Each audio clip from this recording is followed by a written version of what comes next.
Tribus du monde, c'est 7 années de travail, c'est 17 pays traversés et c'est 45 tribus, communautés rencontrées. Tribus du monde, c'est l'envie de mettre en lumière ces peuples qui sont en train de basculer dans la modernité, qui sont en train petit à petit de disparaître et de leur donner enfin la parole. Ce sont des rencontres avec, je pense, les plus beaux humanistes de notre planète et des écologistes extraordinaires.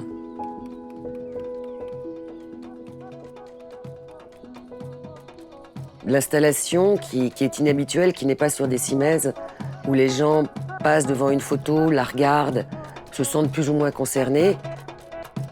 Le fait de mettre ces photos dans ces containers, quand la personne rentre, pour une fois, c'est pas l'occidental qui regarde une image, mais en fait, ce sont ces 45 tribus qui vous regardent.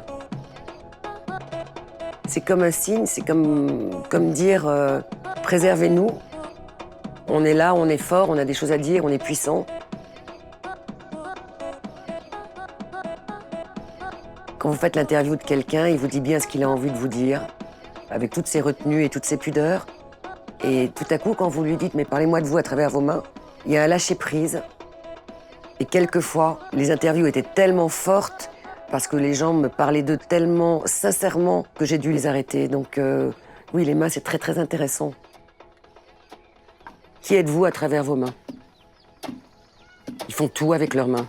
Ça passe de la tendresse, de la naissance, de l'accouchement, après à bâtir une maison, à préparer la nourriture et puis à faire des objets absolument sublimes, des objets d'art qui sont extraordinaires.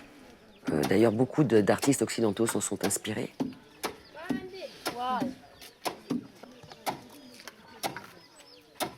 Chaque fois que je fais un portrait, je fais l'empreinte de la main de la personne que je vais photographier. Donc j'ai une trousse avec des dizaines de couleurs qui font la joie des enfants. À l'intérieur de l'empreinte, j'écris son histoire, j'écris ce qu'elle me raconte. Elle me parle de sa tribu, de sa transmission, de ses désirs, de ses craintes, de nous, occidentaux, de ce qu'ils souhaitent et ce qu'ils espèrent pour leur tribu. C'est un jouet pour tout le monde qui vient de l'ouvrir, le retourner, il colle avec moi les feuilles. Tout ce qu'il me raconte justement sur la pharmacopée, sur l'utilité de telle roche, de telle plante. Voilà, c'est un outil de travail et aussi un trait d'union entre ces peuples et moi. Ces personnes que j'ai rencontrées durant toutes ces années sont les plus beaux écologistes du monde. Ce sont eux qui ont le plus grand respect en la terre-mère, la Pachamama, la terre nourricière.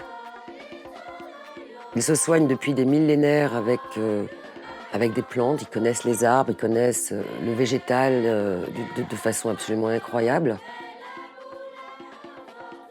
Ce sont des sentinelles de la Terre. Ce sont les premiers à percevoir le changement climatique, ce sont les premiers à en souffrir du reste. Ils sont écoutés, ou peu, ou pas, mais tout ce qu'ils disent est d'une intelligence et d'une vérité totalement bouleversante.